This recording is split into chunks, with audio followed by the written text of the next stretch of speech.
Hey Grandude by Paul McCartney. Dear reader, my name is Edward Marshall Sr. I have 4 grandchildren. I call them chillers. They call me Grandude. I live in a very normal house on a very normal street, but when my chillers come to stay, we go on adventures that are far from normal. Sometimes things get a little bit out of hand, but everything always works out fine in the end. Come and join us on an adventure. Yours sincerely, Grandude. Lucy and Tom and Em and Bob were spending a weekend with their granddad. Today was one of those days when nothing felt quite right. It was gray and drizzly, and everybody was grumpy and too bored to be bothered. "Cheer up, chillers," said Grandude, and he pulled out a pile of postcards from his back pocket of his trousers. "Look at these." Em picked out a postcard of a sandy beach and sparkling blue waters. "I wish we could go there, Grandude," she said. "Well, let's see what we can do." Grandude reached into his coat pocket and took out a shiny compass. He gave the compass a rub and waved it over the postcard. The needle started to spin round and round. See the compass needle spin? Let the magic fun begin. Then, in a flash of magic, zing, bang, sizzle, everything changed. The children were standing on Golden Beach with little waves tickling their toes. The water felt beautifully cool. "We're on the beach from the postcard," Bob laughed as he splashed in the sea. But the magic compass hadn't finished yet. Huge flying fish leapt from the sea. "Hey, Grandude!" they called. "It's a school of flying fish," said Grandude. "Come on, chillers, let's go for a ride." "A school," whispered Lucy. "I hope we don't have to do any homework." They skimmed across shimmering blue waves on the backs of the flying fish before coming to a rest again on the hot sand. They built sand castles and then lay beneath a coconut tree eating ice cream. The memory of their gray, grumpy day was completely washed away, and they were perfectly happy until— "Ouch!" cried Bob. A little crab scuttled across the beach. "That crab pinched my toe!" Oh no! Suddenly lots of little crabs were scurrying out of the sea, headed straight for Grandude and the children.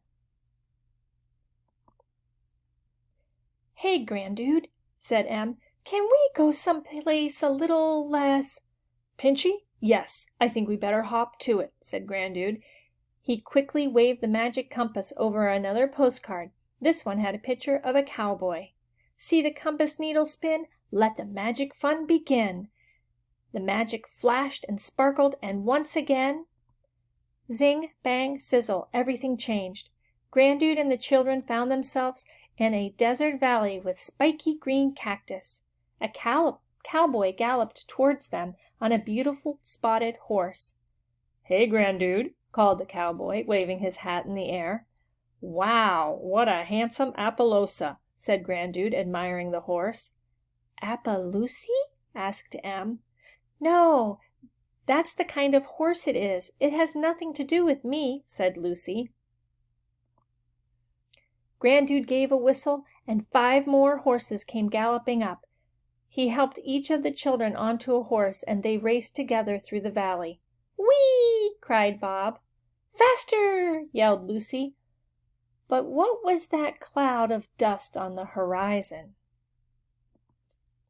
Oh no! A herd of wild buffalo was rushing straight towards them. The canyon echoed with the sound of 100 hooves. Before they could ride to safety, Tom's horse reared and he tumbled to the ground. "Hold on, Tom!" shouted Grandude, snatching a rope from the cowboy's saddle. With a twirl, he lassoed Tom and hauled him onto his horse. "Ride, chillers!" cried Grandude, "as fast as you can!" They cleared the stampede just in time. "Hey, Grandude," panted Tom, "perhaps we could go somewhere a little less—" Stampy? Yes, good idea, said Grandude, and I think I need to cool down. Once again, he whipped out his magic compass and waved it over a postcard. See the compass needle spin? Let the magic fun begin. Before the children could see the picture, magic sparkled and flashed, and in the blink of an eye. Zing, bang, sizzle, everything changed. They found themselves high on a hill in the afternoon sun. The children laughed as they rolled in the sweet-smelling wildflowers that seemed to stretch forever. Grandude pulled out his trusty guitar and he began strumming a song. Hey, Grandude, mooed some friendly cows, their bells tinkling along to the tune. Grandude drew a small telescope from his pocket, and they took turns looking at the snow-capped peaks. But soon they heard a rumbling sound. Oh, no! Hey, Grandude, look! Yelled Lucy as she peered through the telescope. A huge wall of snow was sliding down from the mountains above. Avalanche! Quick, chillers! Cried Grandude. Jump!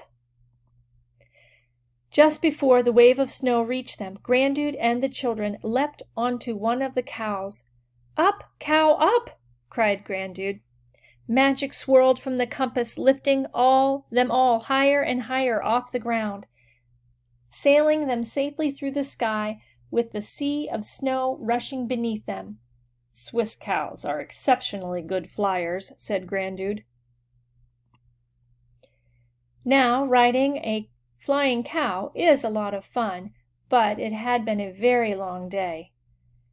Hey, Grandude, said Lucy with a yawn. Maybe we could go somewhere a little more sleepy, said Grandude with a chuckle. That sounds like a very good idea. This time, instead of a postcard, Grandude pulled a photograph of his own house from his pocket. Magic compass, one more spin.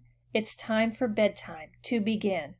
He waved his compass over it, making the magic sparkle and spin. And just like that, zing, bang, sizzle, they were back in Grandude's living room. And the compass hadn't finished yet. With a final flash of magic, the children were changed and ready for bed. Their teeth were brushed, their faces were washed, and they were all tucked up tight. And in 5 minutes flat, Tom and Bob and Lucy and Em were fast asleep, dreaming of their next adventures. See the compass needle spin? Let the magic fun begin. Good night, Grandude.